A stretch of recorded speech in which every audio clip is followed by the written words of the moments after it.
All right. Hey guys, welcome to another episode of Nightmare Road. I am one of your You know what? Let's introduce SOS first. Here we have our very awesome host, Hey, I'm SOS, and I'm and here with I'm the other guy.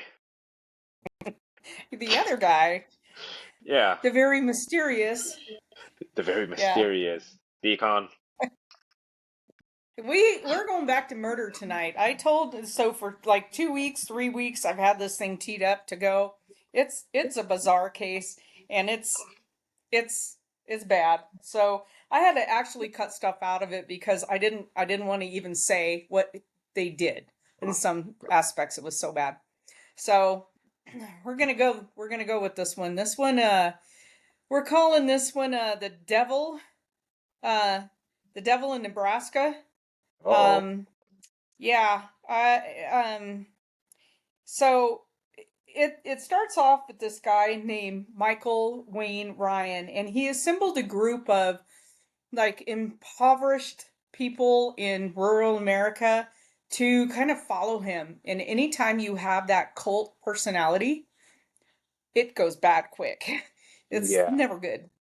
So, Yeah, that's what they talk about the riots and all that kind of stuff about how once you get into mob mentality, it's almost like you no longer have a conscience. It's like you're no longer thinking about what's right or wrong. You're just following the group, the mob yeah. mentality.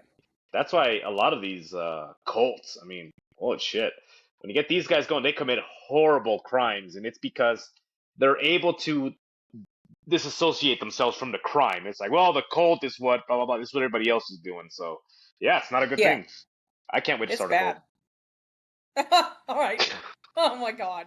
So, so you got to remember that life in the heartland of America, it's not always, what are you drinking, dude?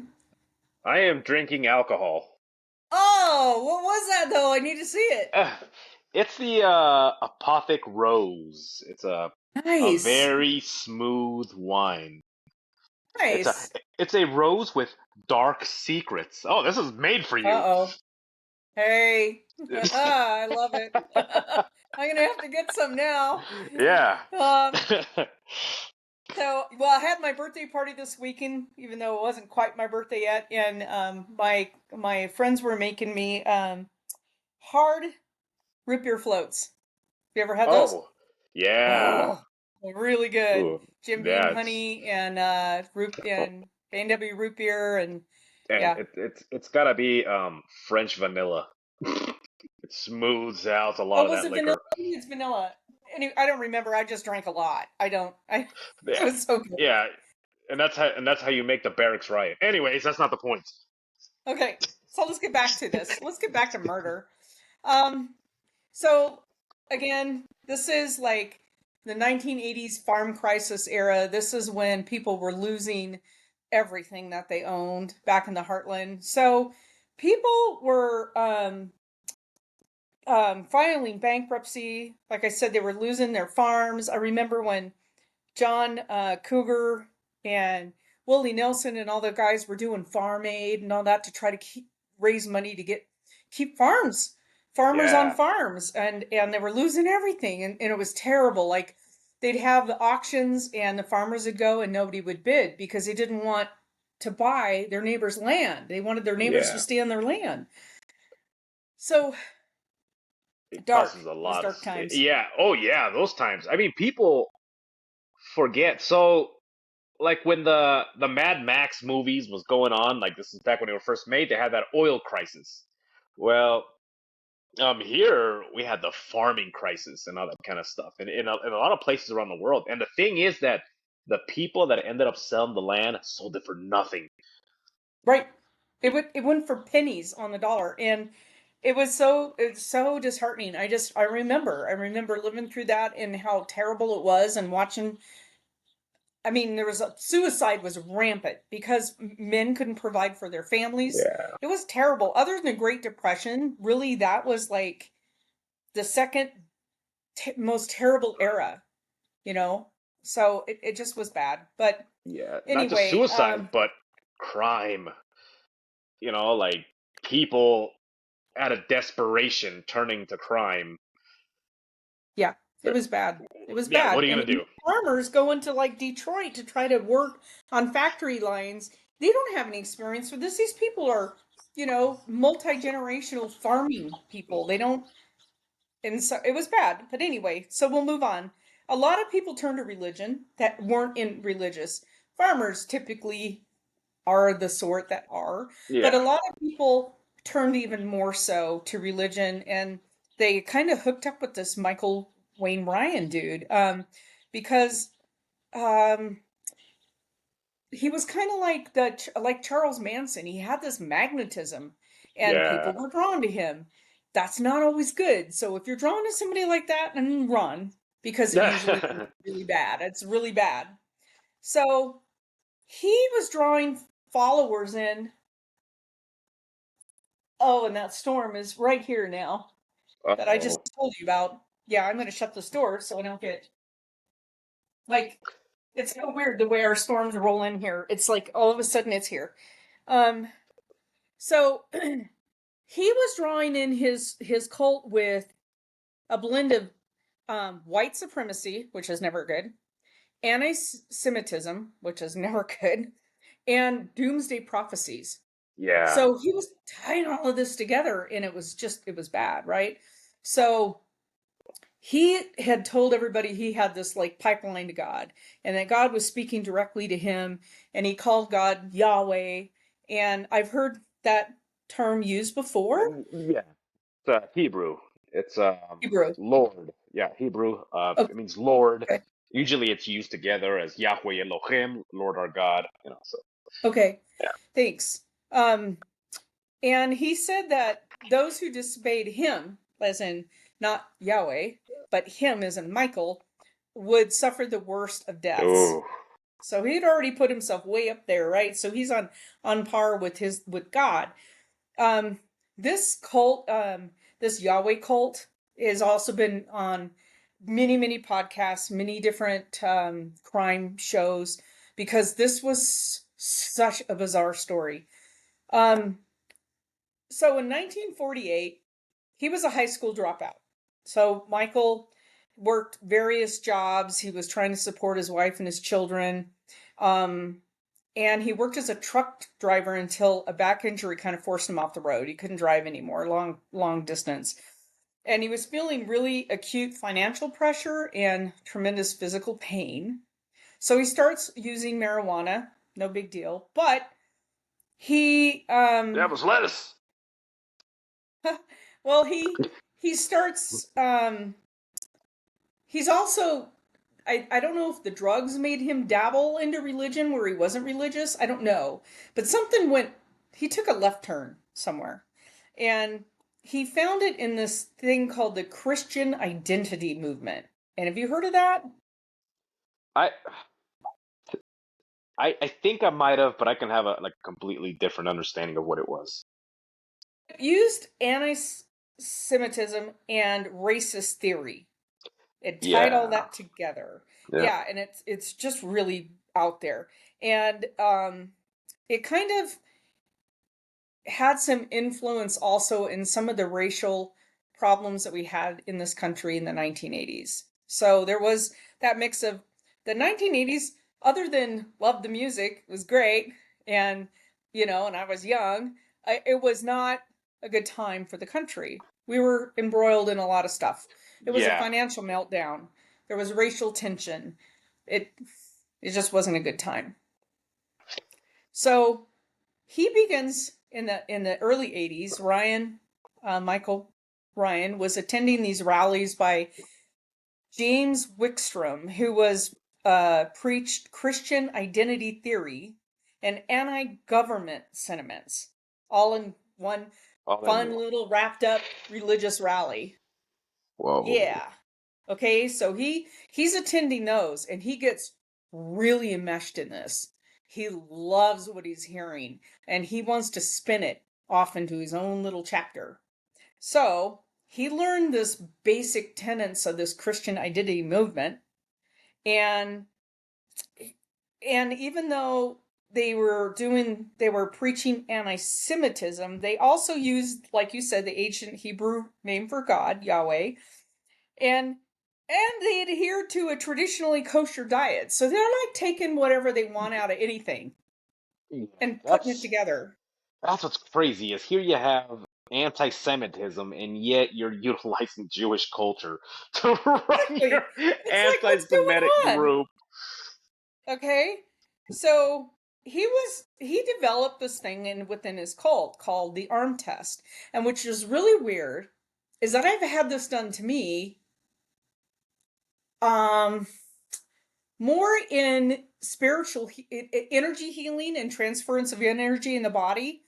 Like I've had an energy practitioner do this. And so what it does is they would he would hold a person's arm out and ask a question. And if the answer is yes, the arm would stay up. The answer is no, the arm comes down. And like no matter what you do, your arm comes down if it's no. It's weird. And in energy healing, I've had that done to find the weakness within the body. Okay. So So, so like so the energy practitioner would ask me a question about, like, do you feel weakness in your right leg? And your arm stays up, it's yes, okay, arm down, it's okay, no. yeah, I get it. Yeah, yeah. So when they're trying to pinpoint where to put energy healing, like a Yeah. spiritual healing into your body, he used it for a whole other purpose though, okay? Do you hate the So Jews? No, your arm stands straight up there, saluting Hitler. it's sorry, just the storm is coming in so quick. And unfortunately I might have to go close the windows. I'm gonna keep an eye on this. So anyway, he earns a reputation as Wickstrom's main man in Kansas. So remember, he's trying to spin off his own chapter. So right now he's in Kansas. And at one of this Wickstrom's rallies, because this is his spiritual guru, remember, Yeah. he meets this guy named Rick Stice. And Rick Stice is um, a man who owns a pig farm in Rulo, Nebraska, and he's struggling to make ends meet. That's Okay? that was another thing. The hog farmers. So, see, I keep interrupting. I know the storm's coming, but like that's one thing is that a pig, for those of you that don't know, is pretty pricey to feed, and you're hoping that well, not hoping. When you're raising a hog, you sell it by the pound. So, like at least in the end, you're like, well, I'm getting some most of that money back if they can put on weight. Back in those days, you can have a 800-pound hog and you're selling it off as if the damn thing weighs 30 pounds because they no longer care about poundage. It's like I'm paying for the hog. So those Yep, people ended up losing so much money. everything. Oh, Everything. Pig farmers were hurt really bad. The cattle industry took a big hit, but nothing like the pig not farmers. like the hog farmers. Yep. So um Rick, I think at this point I don't think he's a widower yet. I think his wife, Sandra, at the time when he meets Ryan, was um diagnosed with, I think, pancreatic cancer. She had a really, Oof. really fast moving cancer. So and because they've lost everything except they still have the land. He's unemployed now. And it was like 2 weeks after he's unemployed that his wife is diagnosed. So he doesn't have insurance anymore. Yeah. So she can't undergo any treatment because No. they have no money. They have no money and they have no insurance. They have no means. So he meets this guy, Ryan. Ryan's talking a good game. They're desperate for anybody that can Yeah. maybe provide help and healing to his wife. He invites Ryan and his little cult followers onto the farm. Okay? So they move into the farm and they would all study the Bible and smoke pot, and they started amassing weapons to prepare for Armageddon. Not sounding good already, huh? So again, he's doing the arm test with everybody, right? He's telling his followers he spoke directly to Yahweh and that he's possessed by the spirit of the archangel Michael. Okay. Um, and that it's this angel, archangel Michael, who's going to lead the army of God against the forces of Satan in the Bible's book of Revelation, which tells about the apocalypse and the second coming of Jesus Christ. And that Ryan has positioned himself now to be a leader for this Yeah. movement, right? Okay. He refers to himself as the king. So he's the king now. And he said that Yahweh has now commanded him to take multiple wives with all of his followers. Of course. Why wouldn't he? Of course, right? Yeah. So eventually four women that he referred to as his queens, okay? And he also told Rick Stice to stop raising pigs because they weren't kosher, all right? So now Stice really has no income.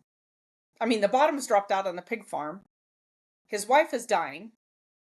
And now he's supposed to get rid of the only thing that could, I mean, the pigs or at least could feed them, but Yeah. no. Yep. So they, um, uh, Ryan starts telling all of his followers that they need to start stealing. Yes. So they're doing Oh. burglaries.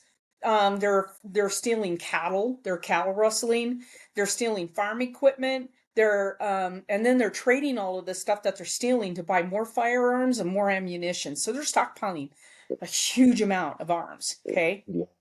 Um, the cult grows to about 25 members, and they were burglarizing cities and towns at night for like months at a time. They would go on these huge burglary Yep. sprees, and yeah, it was terrible. Um, Cannibalizing a society, well, a community that was already hurting. God. yeah, exactly. These are little towns in Yeah. Nebraska. You're not talking about huge population centers. So they're stealing from people who have nothing to give. Um, so anyway, they're doing this, and they keep upgrading weapons. Like they would get like an old 3030 and then they'd upgrade it. They keep upgrading, and they had a big cache of weapons by the time all of this blows up. Um so anyway, uh they have Rick Oh. Stice, and then Rick has um a little boy named Luke. Okay. So I think he's about 6 years old or so when they move into the farm. And um Rick Rick's wife Sandra, who has cancer, ultimately dies a short time after the cult moves into the farm. Of course, she can't get any treatment for her cancer, so um, Ryan becomes really, really jealous of Rick for some reason. Hmm. It's kind of weird. So Ryan's got his little harem of wives, um, and he's living for free on Rick's property. Rick could no longer do the only thing that he could give him any money whatsoever, which would help the cult, you would think, would be the pigs to sell something. Um, and Ryan starts taking out his jealousy on Luke, like this little 6-year-old boy. Um, and I can't. So before we get into what he does with Luke, there is a man When? named James. Now, we're not there yet because you need to be introduced to a couple other people. James Tim. He's one of Ryan's avid followers. He moves in, and he befriends this guy named David Andreas. And um so Tim invited David to move to the farm to be part of the cult. And this also pissed off Ryan because apparently nobody can make any decisions whatsoever. It has to always be Ryan's decision. So how dare you bring somebody into this cult, right? So um Already powder keg. yeah. So when Ryan found out that James had invited David into the farm, this pissed Ryan off to the point where he had like levels of subordinates for people. So he placed Tim down, this James Tim down to lesser status. So he was now not human. So he's down, and he placed everybody else in this hierarchy above Tim, and he had to follow all of these orders. And uh at the same time, he's starting to become really abusive to Tim. Now is when he starts taking everything out on this little boy Luke. Now this is Rick's son Luke. Rick owns the farm, right? The land. Um he would take like a Sharpie, a red pen, Ryan would, and he would draw 666 on Luke's forehead. And he would tell this little boy that he's not a child of God, he's a child of Satan.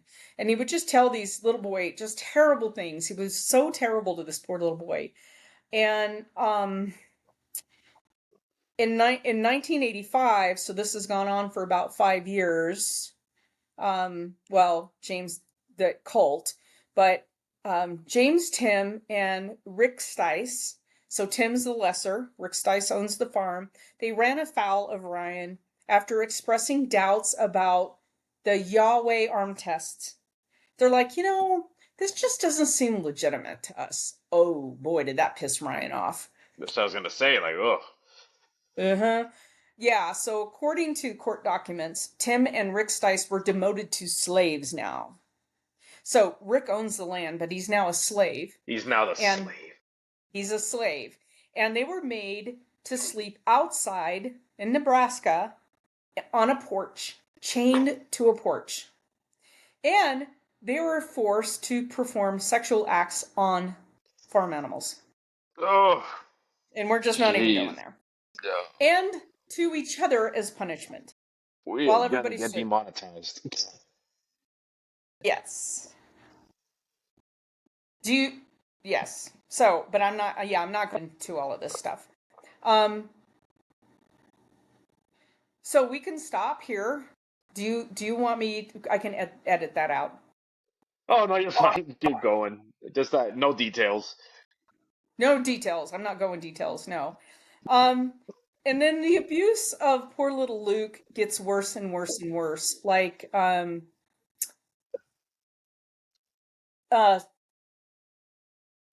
they actually shot him in the arm. This poor little boy. Oof. That's after months and months of terrible physical abuse and torture that they did to this poor little boy. And then they shot him in the arm. And then they tied like a bullwhip around his neck and lifted him off the ground at various points. This child, I can't even. What I want to know is how screwed up are you in the head to follow somebody like this? How is it okay for you to watch another human being, adult or child, tortured and be okay with that? Yeah, I mean, what I don't I don't know. What bothers me is when I get into the mentality of the kid. Like, imagine the amount of not only fear but confusion that's going on in his brain. Like, he's so confused. Like, why are these people doing this to me? Why is my How father is my dad not doing protecting anything? me? Yeah, yeah. Like, why is he just standing by? Like, Well, and what is then going he's on? seeing his dad chained to a porch. I mean, his mom just died. Why? Yeah. All of this poor little boy is processing all this information. He must be just, I can't even imagine the terror of this child. Ultimately, March 25th, 1985, around there, they're not too sure of the date. So Ryan, who's 6'2", weighs 230 pounds, slammed this little boy into a cabinet, resulting in a fatal head injury. So little boy dies, and they bury him on Yeah. the farm. Okay. Um, Rick, um, Rick Stice finally gets loose after his son is killed somehow, and he runs away from his own farm, and he leaves on April 4th. Now he's gone to the authorities about all this. Nobody's listening to him. Like, nobody listens to him. He's told them about some of the abuse, and it just goes on and on and on. April 27th, since Rick is gone, you still have the slave, James Tim. He was beaten by Ryan and other members of the cult after being accused of poisoning a turkey being eaten at a communal meal. Where's he going to get that? He's the slave. Yeah. They wanted But an also, excuse to beat him. but also, like, why wouldn't you poison the turkey at the communal meal? You're all eating it right. So, Yeah. he's taken to a former pig pen where he endured days of horrific physical torture of everything imaginable. Um, before he was ultimately murdered. I, I, I can't even. We can't go there on this podcast of everything that happened to this poor man. There is a podcast that details all of this in detail, and it actually it made me physically sick to listen to it. So there are podcasts you can listen to with all this information in it. I just can't go there. It's so dark Yeah, and so we're bad. And I, um, anyway, they he was shot ultimately in the face, and that didn't kill him. And then they beat him with a shovel and a pick, um, caused ooh, a pit. incredible internal injuries to this man. And then they whipped him like 75 times. Um, it just went on and on and on, and this poor guy kept living. He kept living. It's like his will to live was so unbelievable. I can't even believe everything they did to him. Um, even um, all of the abuse went on for days and days and days and days and days, and they ended up having to shoot him in the head to kill him because he just wouldn't die. I wonder I, if he I wonder if he came back as Clint Eastwood, like in High Plains Drifter. I just, I just, I just don't understand this. I don't understand how you get to this point thinking all of this is okay. So he's the second body that went into an unmarked grave. So later, this is April, right? All of this went down in April. Like this terrible stuff really went down in April, and 1985. In June, James Haverkamp and David Andreas, both members, right? So they were arrested for stealing farm machinery in Kansas. And as a result, there was an investigation on these two, and it led them to the law enforcement to the farm. Now, nobody's believed Rick Stice. He's out there. Yeah. Nobody's believing anything he has to say. It's his farm. Nobody, the law enforcement never came to the farm based on anything he's saying. You So, also gotta. This was during also not only are these cults forming, but this was also during a satanic panic. Remember that? So at this time, the cops yeah. probably heard all kinds of crazy accusations too. So they're probably Oh, like, true. "Well, True. get in line." True. So, um, as a result of the theft of the farm machinery, the authorities come to the farm. They find 150,000 rounds of ammunition, $250,000 worth of stolen property, and then all of the firearms. So that was enough for the authorities to start arresting people to figure out what's going on. And so while they're in custody, Haverkamp and Andreas told the police about murders, and the police go back to the farm, and in August they find Luke Stice and James Tim. And so Michael Ryan and his son Dennis, because his Dennis is in on all this stuff. He's a young man, but he's part of all of the abuse. Wow. And Timothy Haverkamp were all charged with first-degree murder. The Nebraska State Patrol and the FBI returned to the farm August 17th and began digging. And that's when they found Luke and James Tim. And then the cult leader, um, let's see. Oh, that's when Michael starts like, espousing his beliefs to police about Armageddon and hating Jewish people and everything else. And you know what kills me also is that there are people out there attorneys that will line up to defend these guys. Yeah. I get everybody in this country is entitled to defense. I get it. But there are some people that are just so evil. Do we have to defend them?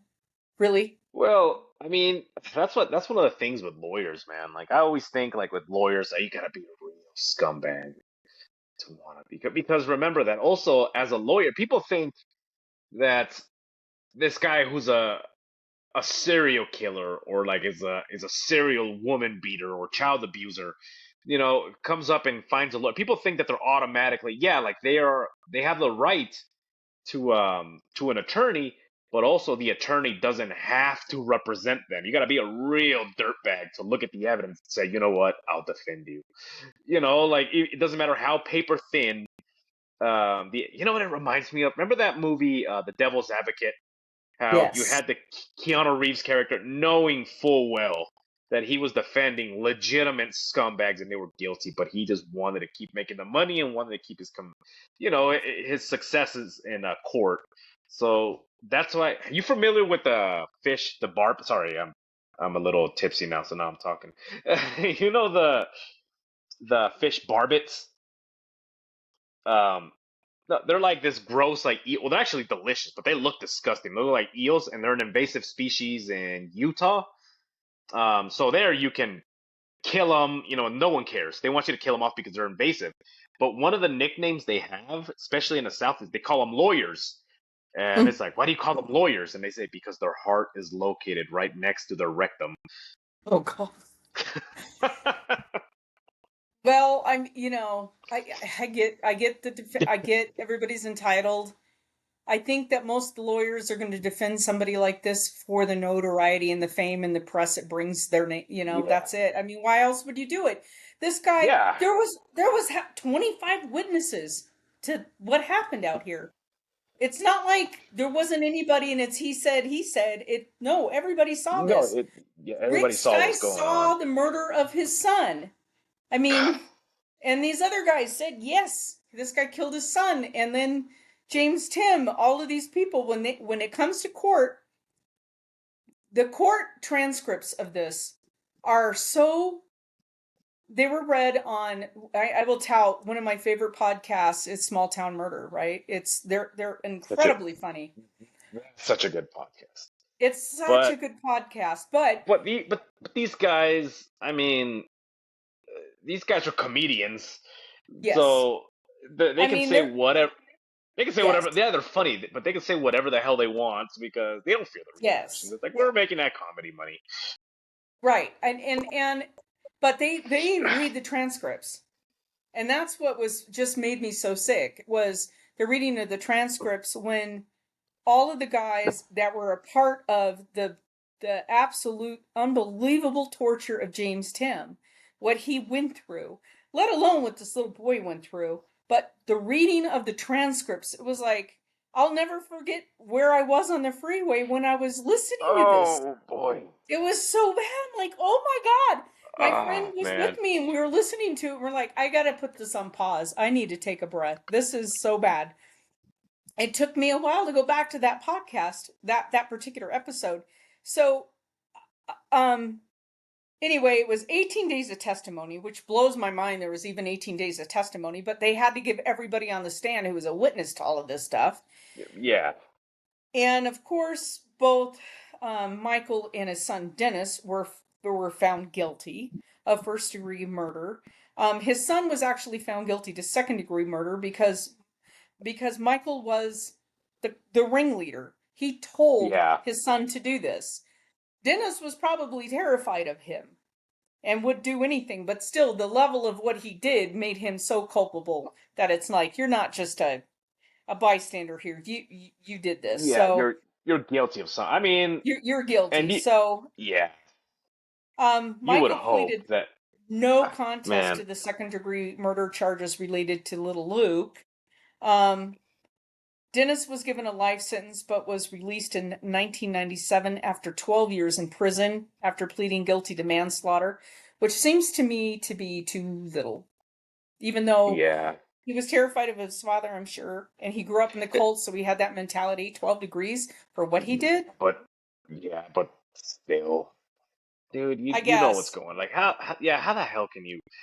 I don't know. Like the mentality of these people. Like I don't care if it's your mom that's running a cult where they like murder puppies. Like you better tell somebody. I don't care if it's your mom. You know, like this is not right. It's well, okay, so James Haverkamp and John Andreas were sentenced to 26 years, but they were released in 1998. Um, so Timothy Haverkamp was sentenced to 10 years to life, but was released in 2009 after serving 23 in prison.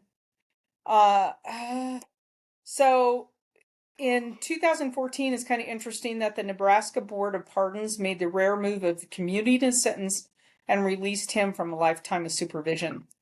So Whoa. I thought that was interesting. Now, thank God Micheal is still in prison, right?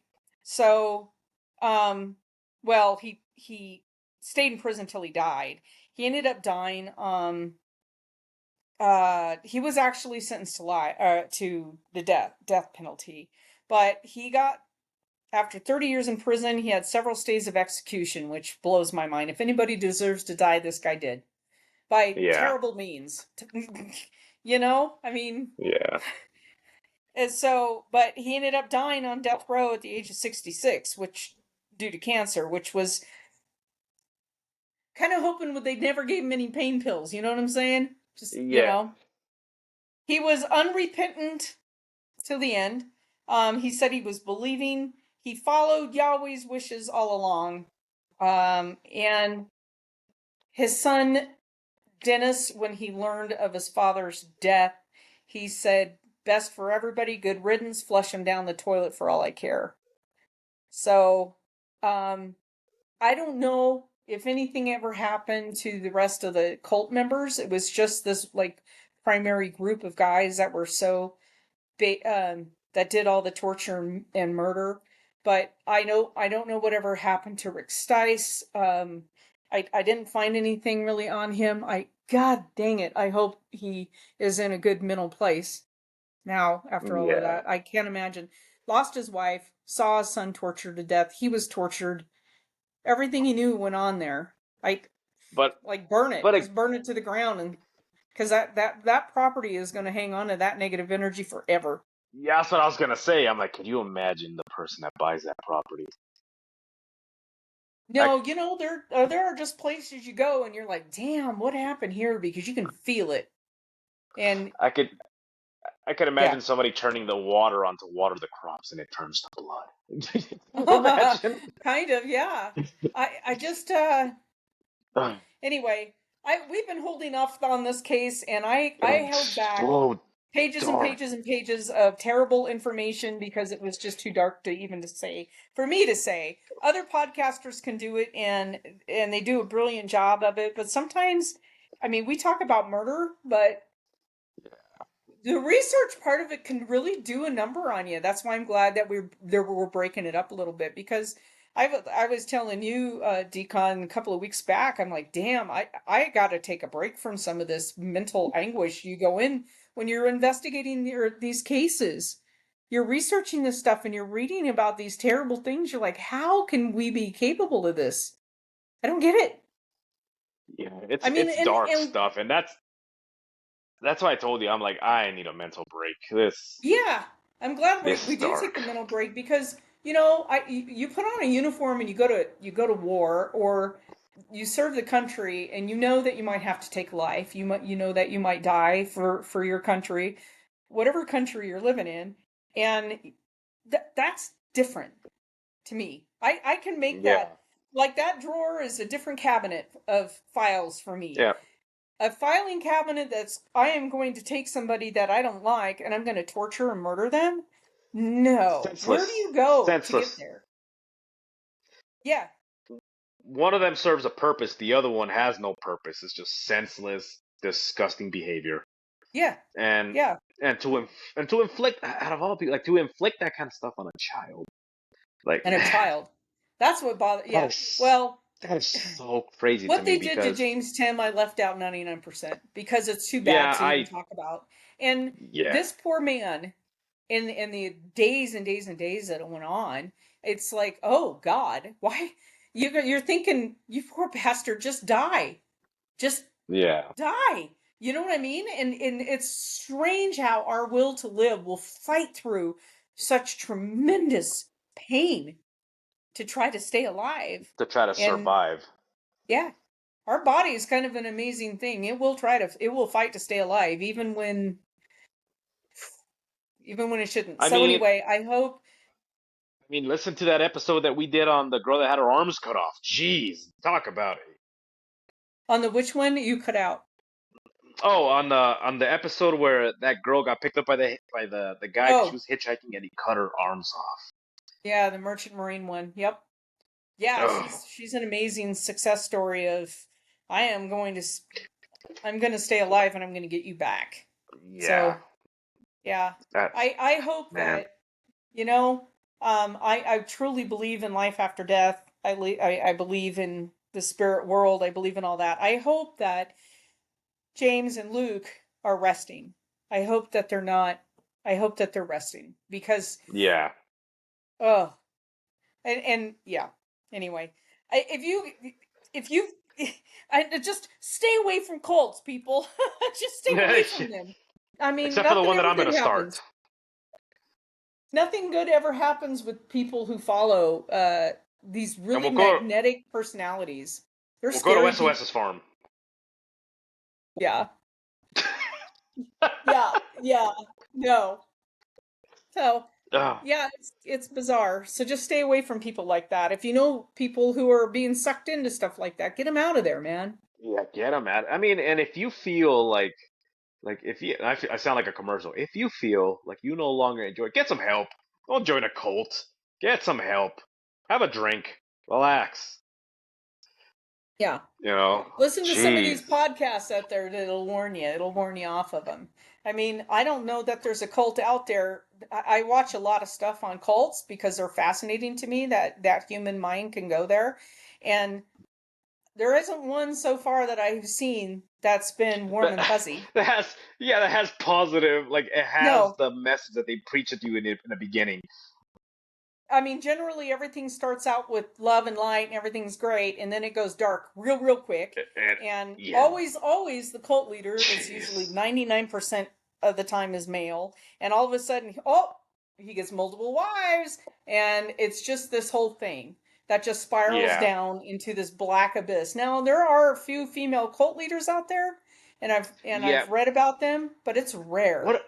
Yeah, it's rare and man, it's just a dark part of a in what am I trying to say? I don't know. It might be the drink, but it's kind of like those kind of people have something wrong in their brain, like a screw loose, and they decide they're gonna take some power, and there's always somebody out there weaker than them mentally that they're able to just absorb and then take advantage of. And then they just, it's kind of like they have feelers for hurt people.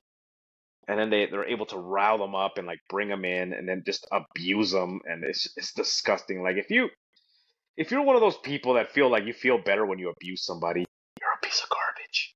And I'm not, and I don't apologize for that. Like you're, man, and it's sad Exactly. because it's sad because kids get sucked into this and they have no control over it.